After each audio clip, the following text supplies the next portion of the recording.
you looking for a different level of truth about your challenges and struggles? Then be a part of the Yes and podcast, hosted by empowerment strategist and trauma specialist Jennifer Whitacre. Every Wednesday, we challenge conventional thinking on topics like trauma, healing, and so much more. Learn life lessons and great nuggets of wisdom from guests who've moved through their pain and suffering to discover a new purpose in life. Now, here's your host, Jennifer Whitacre. Hi, everyone. This is Jennifer Whitacre, and you are watching another episode of Yes and. Today's guest on Yes and is Anna Pereira. Anna has a background in both the corporate world, where she was the head of a multi-million-dollar division for a manufacturer of pet products, and in entrepreneurship, in which she had her own business in fashion and accessories. Now, Anna is the founder of the Wellness Universe, along with one of our previous guests, Sherry Elise. Sherry's the co-founder of the Wellness Universe. Anna's life wasn't always this way. She was bullied as a child, not nurtured by her parents, and she experienced a significant amount of shame growing up. Does that sound familiar to anyone? Even so, Anna managed to find herself, and she learned to express herself through art and entrepreneurship. She answered her calling to make a global difference, which is how the Wellness Universe was conceived. Anna's mission is to bring out the best in you. She calls herself the evolutionary catalyst to raise awareness and create positive change. Anna finds it rewarding to help modern-day thought leaders, wellness practitioners, and co-creators of change reach their goals both personally and professionally. Anna, it's really an honor to have you on the show today. Welcome to Yes and. Thank you, Jennifer. I can't really thank you enough for this opportunity. You know, I'm a personal fan of yours. I love you so much. And as a real active member of the Wellness Universe, I just want to say thank you for inviting me on your show. This is such a blessing. Thank you. Oh, well, thank you so much for being here. I love what you're doing for thought leaders and, as the Wellness Universe calls them, world changers. Because it's a community of people who are coming together with a vision of changing the world. It is. And every time I think about it, it's almost like I'm on the outside looking in. And I think about how wonderful all of us as Wellness Universe World Changers on the platform, in the community, and how we come together in real life for real life events. How beautiful it is that we have all found each other and found the space to be each other's mentor and mentee, support system, and then also allow us to offer our services to everyone who seeks services, products for well-being, wellness, health, emotional, spiritual, physical, and so on and so forth. So thank you. Yeah, thank you. And so for some of our listeners who might not be familiar with the universe and maybe have never heard of it, can you give them a little heads up on what they're going to find if they go to thewellnessuniverse.com? Absolutely. I love talking about this, of course. So the Wellness Universe is our baby. Sherry and I have created it, built it from grounds up in a very ethical manner, if you want to use that word, integral manner, where basically we've connected with thousands of wellness practitioners, either providing services or products out there in the world. And when it all started because we were connected on Facebook, Sherry and I had come up with this vision in 2013. I came to her at the end of 2013. And in 2014, we started putting the word out there, gathering a Facebook group of these practitioners. And after about a year and nearly 1,000 members to start, we created a Facebook directory. So people could come to this directory and find these amazing Facebook pages and connect with real people that were behind these Facebook pages to get the help that they need.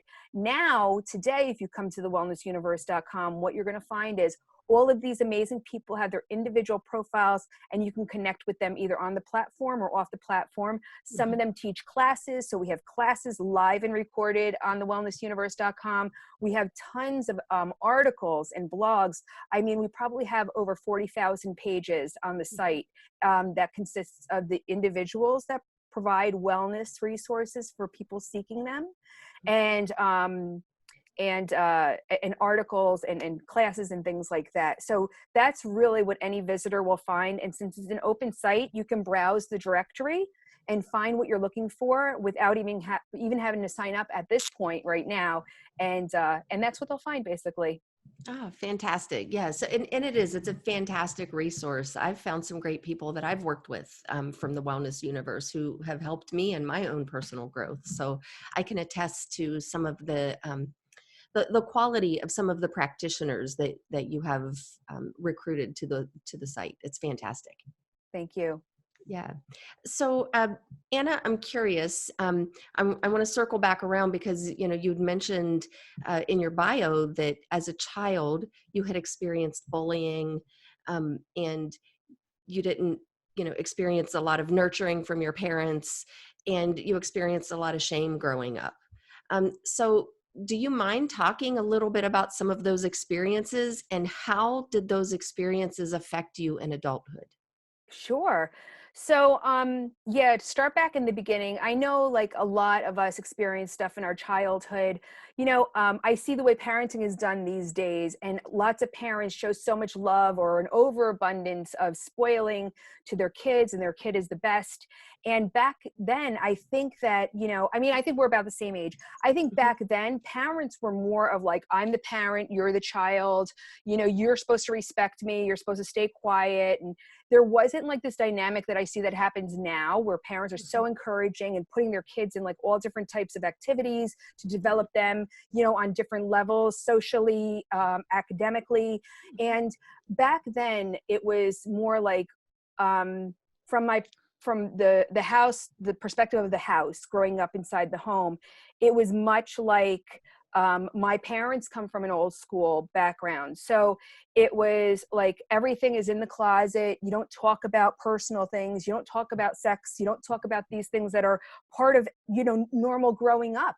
I'm going to share a story with you that may be a little bit over the top for some people, but literally the day that I got my period as a teenager, a young teen, I was only 11 years old. So I was one of the younger ones, which nowadays I know it's almost like the normal age.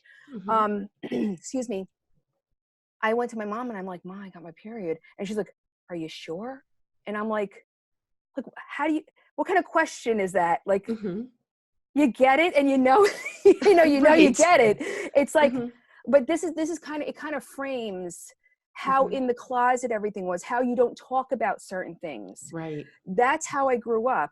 So for me to build my confidence and into young adulthood, it took a lot of my own searching, my own resolve, my own trial and error, experimentation, all of these things that you go through as a teen, but almost like very much on the road of alone, where I couldn't go to mom or dad and say, hey, Mom or Dad, I found out about this on the street. What's this about? There was none of that. So I didn't get nurtured. And as far as the bullying goes, obviously I'm olive complected, I have dark curly hair. I grew up in a neighborhood that was much more like you're white or you were black. Like there was not much of the in between, or people speaking a different language. If you did, maybe there was Spanish. There was no Portuguese in my town at the time that I was raised in central Jersey. So and when you grow up and you're a kid, like your microcosm is very small. It's usually like just limited to the kids on your block, the kids in your grade. So everyone that you may have a friction with, or somebody that doesn't like you or calls you names, it's like magnified. It's not just like you could just, leave work and go home, and one person that you don't get along with at work, who cares? You're grown up. When you're a kid, you want to be loved and accepted by everyone. You just want to smile and laugh and have a good time and be picked for the team. And I really got made fun of for my curly hair, for, speaking a different language. That's why I actually stopped speaking Portuguese when I was very young, because I got mocked for it. I was the one on the block that was made fun of. And I talk about this very rarely because thank you for the platform. I typically don't get this opportunity. Sorry, I'm just getting over a cold myself. Me too. Yeah. A lot of what you said, me too. Me too. Well, I know, Yeah. right? And it's funny Yeah. how, and thank you for opening up the dialogue, not just to me, but I Yeah. know a lot of people have experienced this in their own way, because whether it Yeah. was their brother or their older sister, or, everyone does. And this is why what you do is so needed. But anyway, getting back to my story. Um, yeah, essentially the bullying was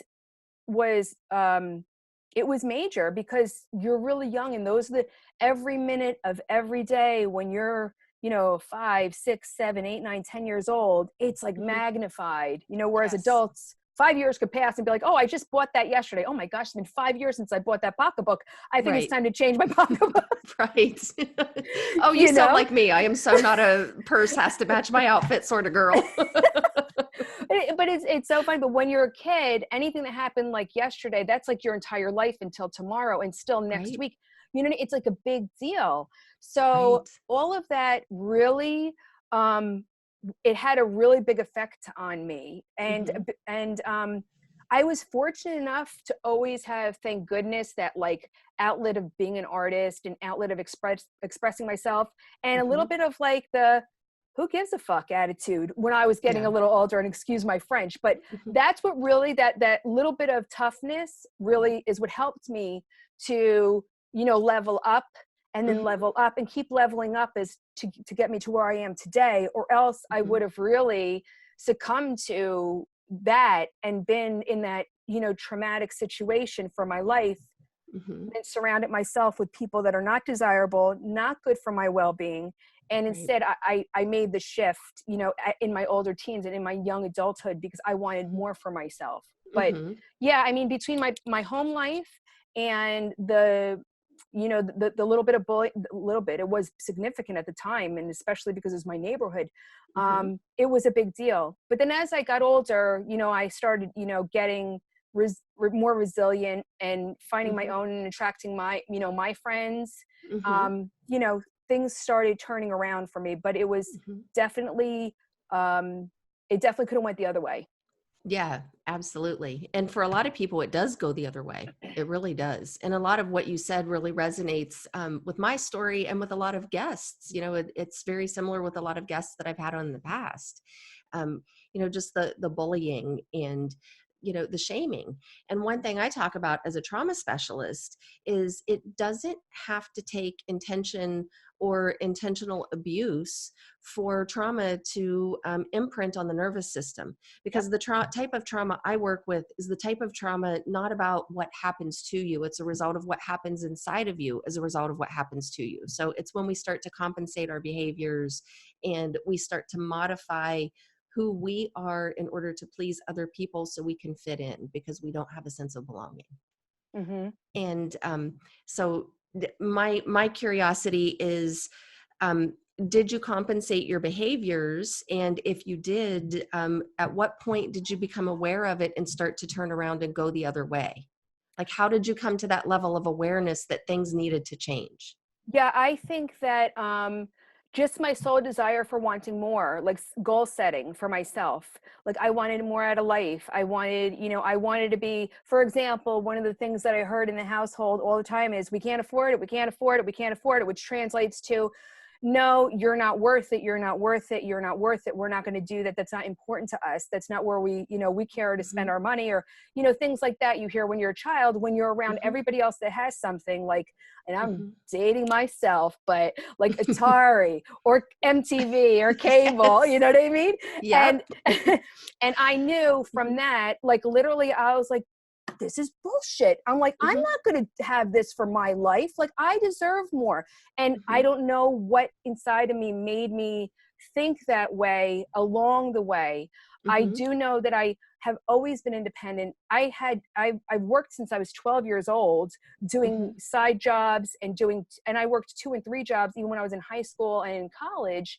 And seeing what else is out there and observing that there is opportunity for me to do what I want to do, and then taking where I receive the accolades and then implementing in those areas and expanding in those areas, like always being good at art, having a flair for fashion and applying the art to fashion, and just keep following those paths and unraveling where I was making achievements and where I was getting, achieving small goals that it turned into bigger goals instead of, going down the other path, like you said. So to answer your question, I did modify when I was too young to know better, and when I was in a position of being subservient or being, where I didn't have control, and I was in a sense manipulated into a situation because of being a young person, living under, my household roof,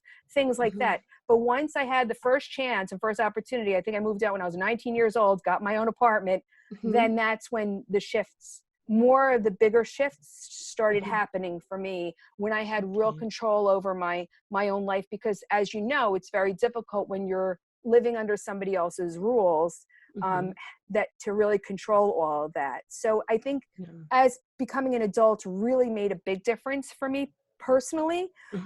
God bless the child who can do it on their own, underneath their parents' rule, and acknowledge. And I hope that, people like yourself and the stories like this are heard by the younger generation, because I think they're growing up a lot smarter and knowing what they can have more control over if they're dealing with the same types of situations. Yeah. And I think there is a detriment with today's kids because, some of the stuff you mentioned actually has a backfire effect to it. The kids that are in so many different extracurricular activities, it's like they're over scheduled.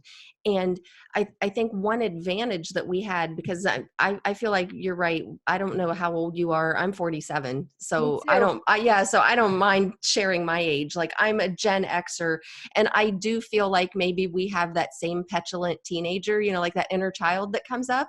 I have a petulant teenager that shows up sometimes. And when she shows up is when somebody tells me you can't do that. So as soon as somebody says you can't do that, she sticks her head out and she's like, "Fuck you, watch this." And I feel like that petulant teenager is coming through your story. And I don't know if that's a through line, for the Gen Xers or not, but I'm hearing that in your story too, is like, don't put your thumb on me. Don't hold me back. Don't tell me what I can't do. You said I can't do this. I'm going to do it just to prove your ass wrong. I love it. Exactly. Yep. That's me. So I feel like we have that connection there. And, again, kind of like back to today's kids, there is value in learning to be bored, because there were a lot of times when I was a kid when I didn't have a darn thing to do. I grew up in the country. It's like the city mouse and the country mouse right now talking on this Zoom call, having a conversation. I'm the country mouse. And there were a lot of times I didn't have a whole lot to do. And that free time, that downtime, that time to be bored and have nothing to do, and you just kind of stand around and kick rocks or, pick up frogs or pick up worms out of the dirt. I always had something in my pocket that was disgusting when I was a little kid. I was such a tomboy, And me too, though. Yeah. And it gives us the capacity to be with ourselves and to get comfortable with what goes on in our own mind. And I think that's what a lot of kids today lack, is the capacity to sit with themselves and be with their own mind, because that downtime just brings up so much anxiety that bubbles over and they don't know what to do with it. So I kind of feel bad for kids nowadays. I hear you. And I agree with you, because I'm actually having visions of turning over rocks and going salamander hunting and everything when I was a kid, and like, can't wait to get out of school so I could ride my bike to the park and go like move the leaves around and see what kind of yuckiness I could find. And I didn't carry around in my pocket, but I totally feel you. And it was that time that we were developing our own inner thoughts and our inner dialogues and exploring the world and, making a registry of, our world around us that we have to explore and to think about, how things live, how things exist, you know, it Right. gave us so many soft skills by doing all of this. And now everything is so scheduled, regimented, and Yeah. systematized for our children. I don't have children particularly, Right. but for the children these days, it's almost, you're right. Those soft skills that we developed are not, are kind of abandoned in a way, because they're experiencing a lot of other dynamics too growing up. Team building is at its best because everybody's involved in a sport now. You know, empathy, I think, is much more heightened with children with the way that they're learning today. But you're right. I think there are a couple of things that they are at a disadvantage at, and it's more with the self-development inside because of these times that, like, you and I spent, you know, digging up worms and, you know, looking for salamanders and things like that. Absolutely. Absolutely. And, you know, so I'm hearing, you know, like this early work ethic, you know, that started in your life, and this early drive to not necessarily to accept what your parents handed you. No.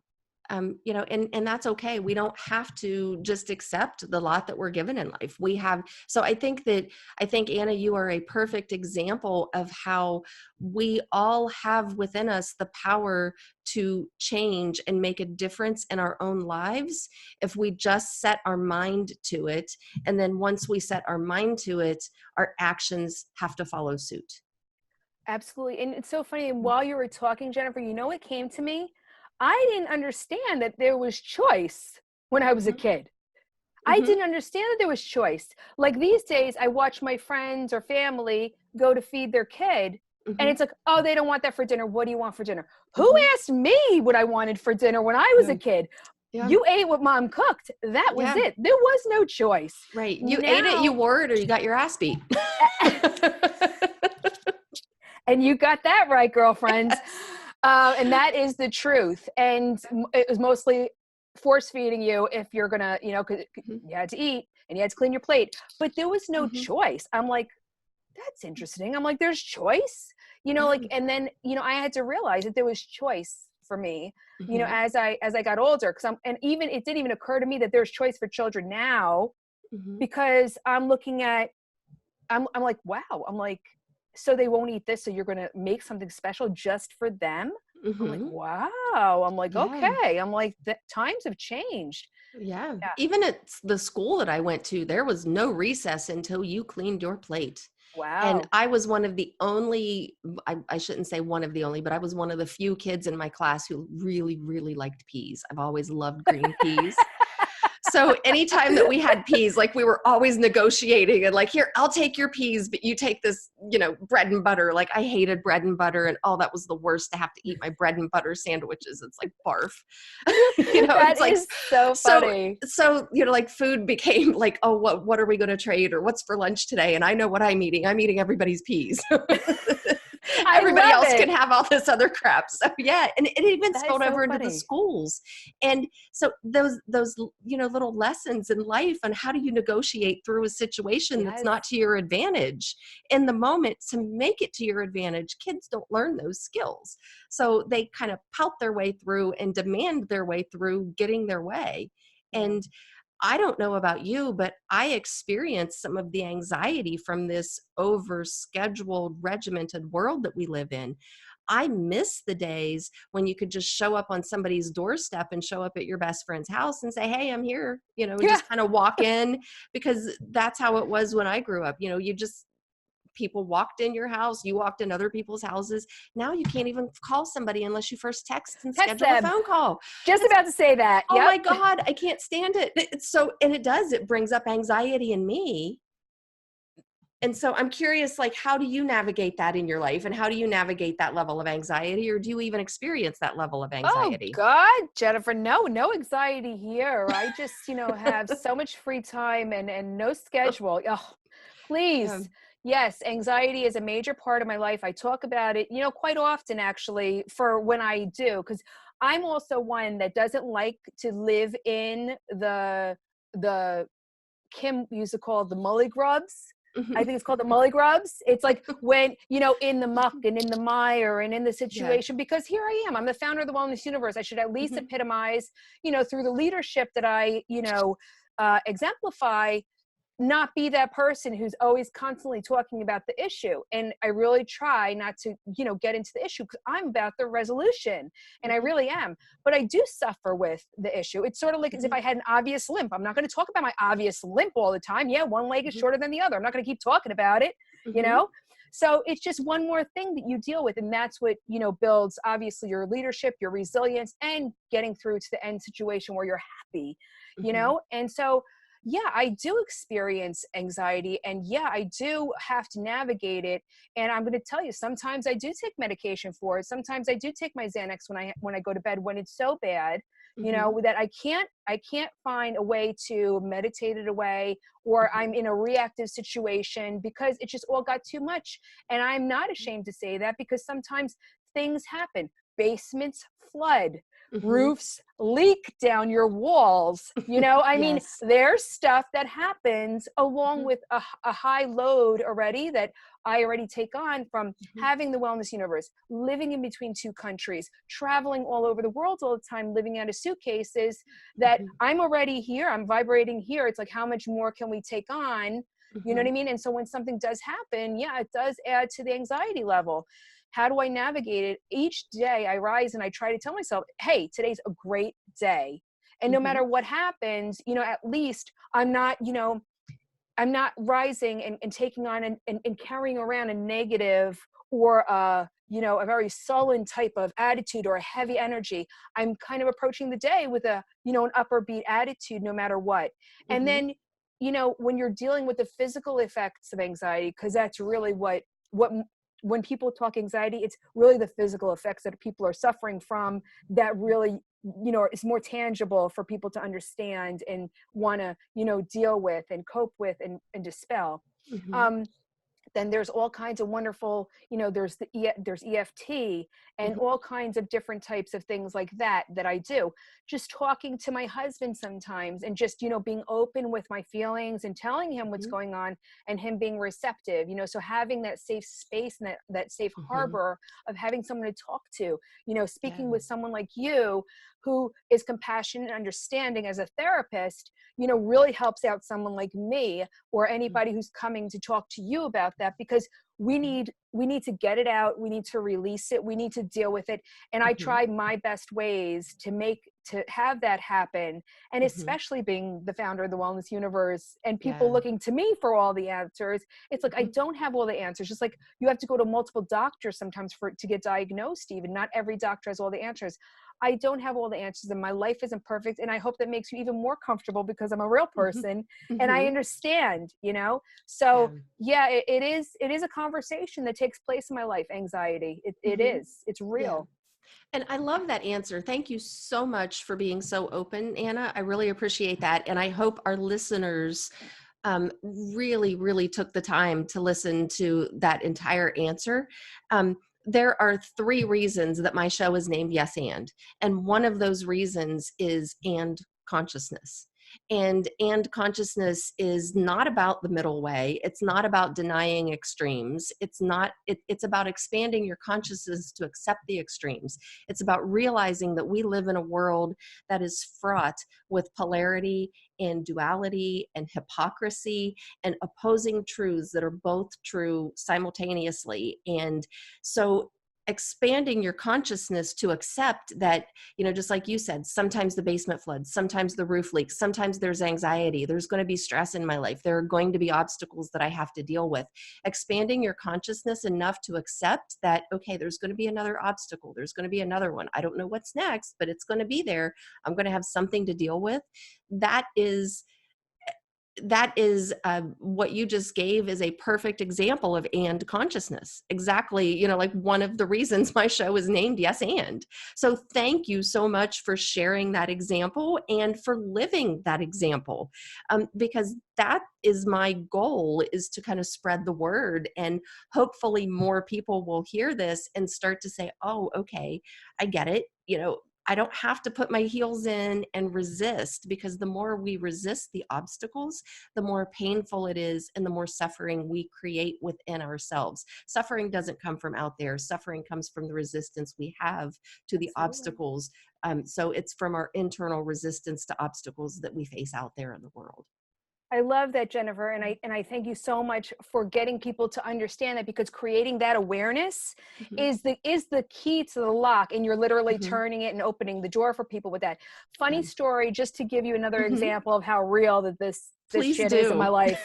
Please do. So I travel a lot. You know that. We got back from Soul Retreat. I'm here. I'm there. I'm doing Thanksgiving down North Carolina. Then I'm going to Miami for an event, and then I'm coming back. I come back. The water's shut off in my house in New Jersey because I'm just not here a lot. Things slip through the cracks, paperwork, whatever. Have to go to a hotel for the time that I'm back at home in New Jersey for 4 days. I'm dealing with this cold while I'm sick. Okay, so I have that. I come back, the water's turned on after Thanksgiving, because then everybody's back at work and they come and turn on my water, and after a couple days. Then after a few days, I had to go back down to Florida for some meetings. I come back, my furnace has blown up. So then I come back to no heat. Then my aunt collects a lot of my mail because I'm not here for literally months at a time. So I open up one of my envelopes, find out I was driving on a suspended license. Isn't that great? So now I know I got to deal with the DMV. So here I am. I called DMV. This literally happened yesterday. So I called DMV because I'm like, oh God, dealing with suspension, you have to go to Newark. I'm like, I don't want to go to Newark DMV. So I'm like, let me see if I call them, I can resolve this over the phone. So I get on the phone and it said your hold time will be over 20 minutes. So I knew, okay, so I knew that. And a lot of other people will probably be like, oh my God, ripping their hair out, figuring out what to do. That's how I used to be. By the time I get on the phone with somebody, angry. So the first guy comes on, here I am thinking to resolve my problem. I'm like, there's obviously a clerical error. I turned in the plates to this car back in October. I shouldn't have my license suspended. I did what I was supposed to do. I have the abstract right here. And after listening to the whole story, the guy's like, okay, let me transfer you to the right department. I was like, oh my God. So here I go. I get transferred into the other department. This is even better. Your hold time will be over an hour. Oh, fun. Over an hour. So by the time I finally dealt with, I think his name was Darius, it was 2 hours and 40 minutes that I was on the phone. Thank God. I did not move out of the room that I was in, so my Wi-Fi wouldn't cut off or anything. Yes. But literally, I was just sitting there doing something else, occupying my time on the computer doing work while I have this phone ring. I even took a phone call and I was like, excuse me, David, if you hear something ringing in the background, it's because I'm on hold with DMV. I cannot hang up with that call. So let's have our meeting. But you'll hear this in the background. I do apologize. But that's the thing. It's about taking accountability and going at it with a positive attitude. And by the time the guy got on the phone, it was like I wasn't sitting there for the 2 hours waiting, because I knew that that's what it was going to be. And you just deal with it as it is. Right. And when he came on, I'm even cracking jokes with the guy, because he's like, well, just because, your license suspension is now reinstated and you could drive with your license, you could drive with your friend's car, with your sister's car, with your brother's car, with your boyfriend's car, with your husband's car. Just, you can't drive with your own car because the registration suspension hasn't been lifted because they never re-registered a car, long story short anyway. But I said, okay, but just don't tell my husband that I'm driving my boyfriend's car. And he obviously is not used to people cracking jokes because he's part of the DMV, right? Right, exactly. So it took a few minutes for him to register that. And he's like, oh, ha. He's like, you're funny. And I was like, yeah, well, I try. I'm on hold for 2 hours and a half. I gotta have a sense of humor. Right. But this all just illustrates, again, how, how do I deal with anxiety? How do I deal with not getting into those mindsets and not to get sucked into those tunnels that would cause another person to climb the freaking walls over. You just really got to take accountability for how you're going to handle a situation. And like you were saying before, how to react, how to, go forward, basically. But I just wanted to share these because I'm a real person like everyone else. Yeah. And the way you deal with things really helps with the best outcome for you. And then, and then the fallout from that, having anxiety, having depression, having a heightened sense of stress or not, Right. Right. And again, I love that story because in your story, you take out that, and I believe this is part of the collective consciousness that we have all across America and Western society. I'm not sure it's limited to America. I think it spills over into pretty much all developed countries, is that sense of entitlement. that Ugh. sense of, I'm on the phone and how dare you make me wait an hour? How dare you make me wait at all? And there's this sense of me, me, me, me, me. It's like you Mhm. can hear the choirs of the me, me, me's in the background, from people's behavior. And it makes it sometimes painful just to go out in public and witness it. And at the same time, it's quite entertaining to go out in public and witness it. Um, That's our cynical side. Yes, it is actually. I find it kind of funny too. Yes. And I recently had, a Christmas party that I went to, and it was entertaining just to go to the family Christmas party and witness it. Thank God I'm not that person. Yeah. Yes. Yes. So yeah, again, I love that because again, the focus is not on, it's not all about, what does the world owe me? It's about, using what we feel inside of us as that internal compass. And I think you're such a beautiful example of that in how you live your life and how you approach life and how you approach the world. Thank you, Jennifer. Thank Yeah. you. And the same for you as well, or else you wouldn't be able to do what you do. But thank you so much for that. I really appreciate that.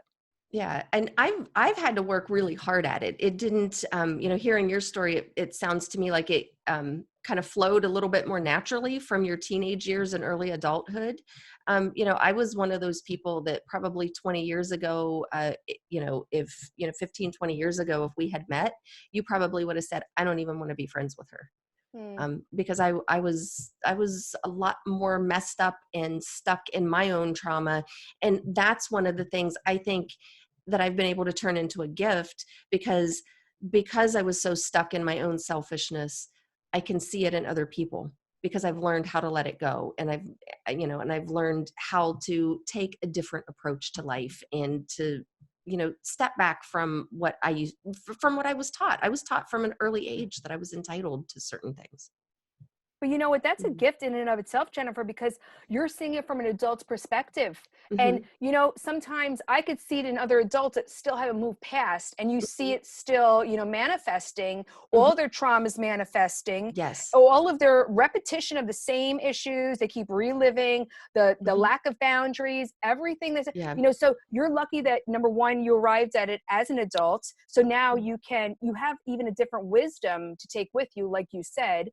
And Mhm. honestly, I think you probably accelerated. So even though it may have happened between when I was 19, 20, 21, when you realized it, you probably accelerated yourself and we're still on the same level. And in fact, you're a therapist. So you obviously have a whole toolbox full of stuff, much more than me. But I think it still has in your own right. It's so much more valuable that you learned it at the adult, level, if you will. Mhm. Yeah, and I don't know that it matters when we learn it. It's and the message that I preach all the time, and I think it's similar to what you do. What you preach too is it's about self-awareness. It's about using that internal compass, using your feelings and what happens inside of you as your guide through life, instead of using everything out there, as your guide through life. Learning to differentiate between those emotions that come up as a result of past traumas and your actual gut feelings that are trying to guide you through life. There is a difference between the two. And I think it's really easy to get them intermingled and not understand the difference. I call it the strong emotions versus gut feelings. And I think you've heard me talk about it before. Yes. And it's so important to know the difference. And for me, it's easy to spot somebody like you who just naturally embodies that. And you absolutely embody, letting your gut feelings guide you through life instead of your strong emotions. Thank you. Thank you. So, And it took a mm, lot of trial and error. yeah. So thank you for being that example, Anna. Thank you. Oh, you're welcome. You're Yeah. welcome. I'm working on it every day. It's Hmm. because as we evolve also, and I think also a lot of stuff has to do with it, our experiences in the past, the experiences we encounter, Hmm. um, change the dynamics of our lives and also where we want to be, like where are we going and what goals do we want to achieve, Hmm. Yeah, absolutely. And so my next question, I'm really curious because you seem to be a visionary from the outside looking in. I see you as a visionary, with a lot of ideas. And so I'm curious, what's next for the wellness universe? Like what's coming up next? What can we look forward to? Well, let me tell you, first of all, I want to say thank you for Hmm. calling me a visionary. And I love, I love being who I am and living my life. I'm really blessed and I'm really grateful. And I think that's also another key to also Hmm. living your best life is being Hmm. grateful for where you are and Yes. having some vision as to where you're going. Yes. Um, but I love helping, like even when we get together and, Hmm. we give each other ideas on how to do stuff. I know that, you were on our panel before. So, that was a Hmm. project within the Wellness Universe. I Hmm. love coming up with these ways to share resources of Hmm. people who make the world a better place and who I really know personally. And I really have, Hmm. a true foundational belief that what they're doing really helps the world and that they need to be shared with more people and get a global audience. Hmm. So a couple of the things that are coming out are going to be the Extraordinary Instruction Series, which are going to Hmm. be independent series that our upgraded members are going to be hosting on different Hmm. topics that they come to me with. And that's going to be really great. We have Soul Treat coming around again next year in Hmm. October. In November, we have that site, woosoultreat.com, wusoultreat.com, and people Hmm. can get their tickets to that retreat. There's a limit of 120 tickets because that's how we keep it Okay. intimate and we have the experience that we did. Hmm. Um, we now have a leadership council that's part of the Wellness Universe that helps Sherry and myself as leaders to help us with the Wellness Universe. Hmm. There's lots of other new things that we'll be rolling out through the year, but more classes will be found at the lounge. There'll be more articles and more content to read from the members of the Wellness Universe, Hmm. and just a lot of exciting things to help spread the good words that our Wellness Universe members, our Woo World Changers have, and different ways that collaborations are taking place to help other people out there in the world, Hmm. and when they have live events, things like that, that we help promote that as well. So people can get out there and get the help they need in a real authentic way. Okay, fantastic. I'm so excited. And next year, like at the current moment, unless something changes, I'm so sad. I have a conflict with the Soul Treat next year with the dates. And I'm like, oh, darn it. I want to go back so bad. You're going to be missed. You're going to Yeah. be missed. Oh, it was such a fantastic experience. It really was. Thank you. Yeah. Yeah. So thank you for the opportunity. So what's next for Anna personally? Well, I think that I'm just kind of plugging along with the journey of the Wellness Universe. Hmm. Again, I don't see my personal life changing at all anytime soon. I live between New Jersey and Portugal mostly. I spent a Hmm. lot of time this past year in France. I don't know what the next chapter holds based on, where Hugo's going to hang his hat for a little while, my husband, Hmm. what project he's going to get more deeply involved in because he is a business person on the professional sports side. So we are around the world for that. So I don't know, just, keep plugging along and evolving and really getting involved with, our fantastic members like yourself and walking the journey with you, with them to see Hmm. where we can make, bigger and better things happen, move the needle for, the evolution of our emotional, spiritual, and physical well-being. Hmm. Okay. Yeah. Fantastic. Well, I'm really looking forward to it. And I think the Wellness Universe is really a fantastic platform. Thank you. And as, as somebody who, well, as you know, I tend to think a little bit differently and kind of counterintuitively to some of the, a lot of the people in what I would consider the spiritual community. There are a lot of people out there that practice what I call bypassing or hijacking, like spiritual bypassing or spiritual hijacking, and you've heard me talk about this as well.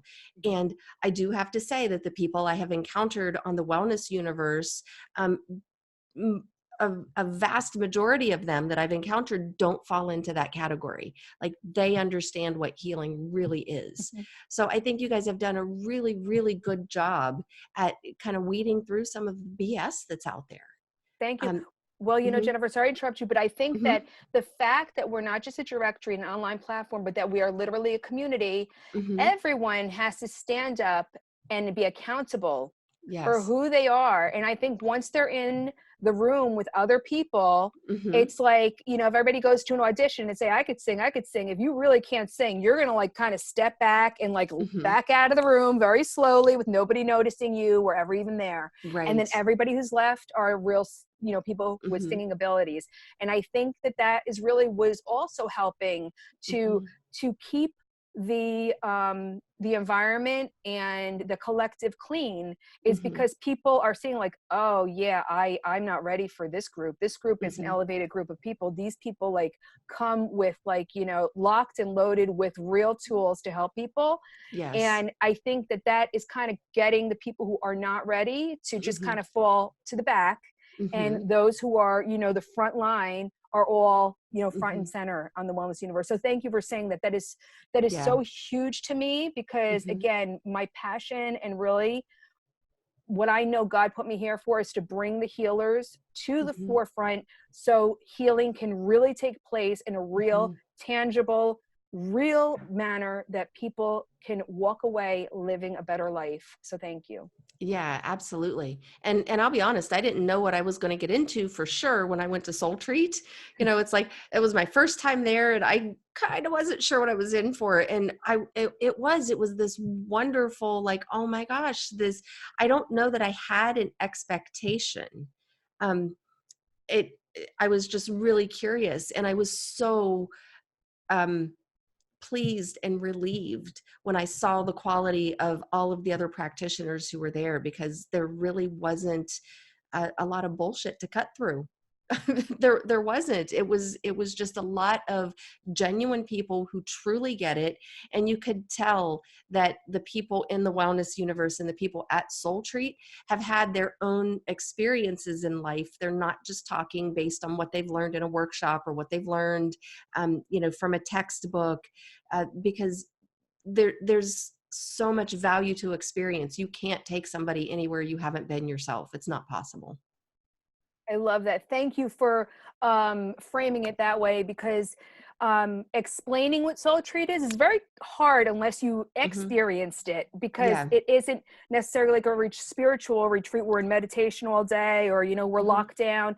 It's more of like a self-development and spiritual experience woven together with the people. And you walk alongside, like, we were all part of Soul Treat. So we were not only presenting to the rooms of people who came to seek our guidance, but we were part of the experience, which gave everyone like, oh, they're just like me. They need, and it gave this comfort level and this family feeling. And that's why also we keep it like capped at like 120, because this is the experience that you walk away with. So I'm glad that everyone who created that experience, you found to be of, high value and integrity, and, to walk away feeling these feelings and having this experience. And especially weeks later to articulate this, I know that it's coming through in your voice emotionally, that it did touch you, in that way. So I just want to say thank you so much for sharing that message.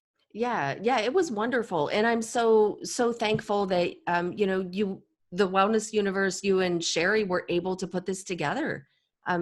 Just fantastic. Absolutely fantastic. So again, if any of our listeners are out there and you're not sure what the Wellness Universe is, or if you're not sure what Soul Treat is, check out thewellnessuniverse.com. And is it wusoultreat.com? Did I get that right? Okay. Yeah. So those are the two websites to check it out. And so I'm curious, Anna, we have a few minutes left, not a huge amount, but a few minutes left. What are your go-to practices for self-care? A glass of wine. If we're being completely honest, I mean, one glass of wine at night and I'll be happy, maybe two. Excuse me. There's my humor. My humor is actually a really go-to. It's a really big go-to. And I think that once a lot of people are comfortable and real, just comfortable in who they are. And the more that you can just open up to humor instead of being so rigid or so, how am I being judged, being more judgmental of myself, let go of all those things. You'll see how much humor can come through in your personality. And that really diffuses so much emotion and really helps you. Even if you laugh intentionally, that is so helpful. I think Yes. finding time to walk out in nature is one of the really great, it's when I'm experiencing the downward slide of anxiety, getting out Mm-hmm. there and taking a really long walk out in nature at a nice park, Mm-hmm. staring at water. A lot of my things have to do, I'm Taurus, so I have the, I have the real earthiness. I Mm-hmm. like to really be connected to nature when I'm having times of stress and strife, and can see myself going down that path. So getting outside, doing something, walking, experiencing the smells and the visual things that I get to see, like when we were kids. I don't go looking for salamanders anymore because I don't want to look like a crazy person. But I I do. That's great. That is great. You know what? I'm going to take that cue then, and I'm going to go and look for salamanders when it warms up and they're out again. Because right now everything's getting frozen. Anytime But I go yeah. for a walk, I come home with a handful of feathers. It never fails. Oh, I love that. I pick up Never feathers fails. too. Yes. Yeah, I do too. Signs Or from the rocks. angels. Yes. Yes, I do too. I do pick up rocks. I do pick up little trinkets and little treasure shells. Yes. Yeah. Yeah. So I do that. But I think those are mostly my go-to things. Like Mm-hmm. my real go-tos are really just, taking time for me, Mm-hmm. shutting off the phone, making sure that, you cut off communications, you stop thinking about the communications. Mm-hmm. You just you fall into that space of what you're doing at the moment, and you're real mindful of being Mm-hmm. like outside, walking around, and focus on the different things, focus on the smells, focus on what's blooming or not blooming, or the color of the trees against the overcast sky, how black they look now, where they look gray in the summer, Mm-hmm. and against the blue background. Like really Yeah. try to be intentional and have an awareness about your surroundings out in nature, and that seems to help me a lot. Mm-hmm. Oh, fantastic. Well, thank you for sharing that. Oh, you're welcome. Yeah. And, and those of us who have self-awareness, because believe me, I know there are people out there who don't, who aren't even sure what self-awareness is. And I think most of my listeners, because that's who I attract. So most of my listeners do have self-awareness. So with your level of self-awareness, Anna, what's the next thing you're working on? It's just the evolution of the wellness universe. It's Mm-hmm. I call it a project and a mission, because it is, and Got it's it. ever evolving, Mm-hmm. and there's so much more to do with it. It Mm-hmm. is, going to be a lifestyle brand. It Mm-hmm. is going to be destinations. It is going to be, online media. It's really, there is no end to what it is, because it's ever evolving, and the vision is really huge. And there's so many ways to reach people and help people, and Mm-hmm. so many different types of people to help, from children to elderly to, middle-aged, to women, to men, to different types of situations and circumstances. So, it's really, really broad. So for me, the wellness universe as an ever evolving project is really what I'm committed to until Mm-hmm. the last day I'm here, I think. So. Okay. Okay. Well, Anna, what are your preferred ways for people to reach out to you if any of our listeners, want to, send you a message or look you up online? Oh, absolutely. So if you want to find me on the Wellness Universe, of course, you just go to thewellnessuniverse.com, and you can plug in my name, Anna Pereira, and you can connect with me there. Mm-hmm. I do, which I don't like to publicize a lot, because I don't really, excuse me, like to do like a lot of side coaching, but I have annapereira.com, but you can at least email me through there also, if you Mm-hmm. find it a little bit harder through the Wellness Universe. But either way, thewellnessuniverse.com, annapereira.com are the ways that you can connect with me. And of course, you can look me up on Facebook and everything else, and social media, and on LinkedIn as well. But yeah. Okay. And I'll throw links up in the show notes. So anybody who's listening, can just click on the show notes and find links where they can go directly to any of those sites too. So Thank you. Anna, before we sign off, do you have any final tips or bits of wisdom to leave with our listeners today? I just want to let our listeners know, well, I want to say thank you for the opportunity, Jennifer, for sharing in this space with you, and you opening up these doors and these platforms to people like myself and others. But I just want to let the listeners know how essential it is. And this is the ground floor. This is the lobby. This is getting in the elevator right now.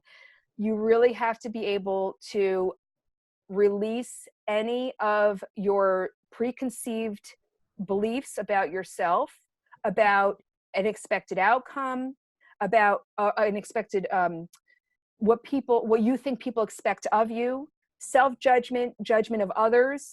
You have to really release all of these things before you can really get down and dirty and make a change for your life. And you have to be open to change, because the funny thing is, as much as we say it, we don't want to change, and change is what we seek. And we have to really be open to that. So in order for anything to work out to our advantage, something has to change, and it all starts with us being open and letting go. So I feel that's one of the most important things, and one of the things that we talk about at Soul Retreat is releasing what holds you back. And I think literally it is the foundation to make any progress at all. Beautiful. Anna, thank you so much for being a guest on Yes And today. I'm so grateful that you were here. I loved it. Grateful for you, and love you so much, Jennifer. Thank you so much. Thank you. And for all of our listeners, if you're interested in finding more information about me, you can go to jenniferwhitacre.com. And if you want more information about Anna Pereira, you can find her probably most readily at thewellnessuniverse.com, where you can just look up Anna Pereira. And I will see all of you next week. We have just concluded another episode of the Yes And podcast with Jennifer Whitacre. For additional resources, please visit our website, jenniferwhitacre.com. Leave a review if you enjoyed the show and find it useful. Until next time, continue challenging conventional thinking and keep moving forward.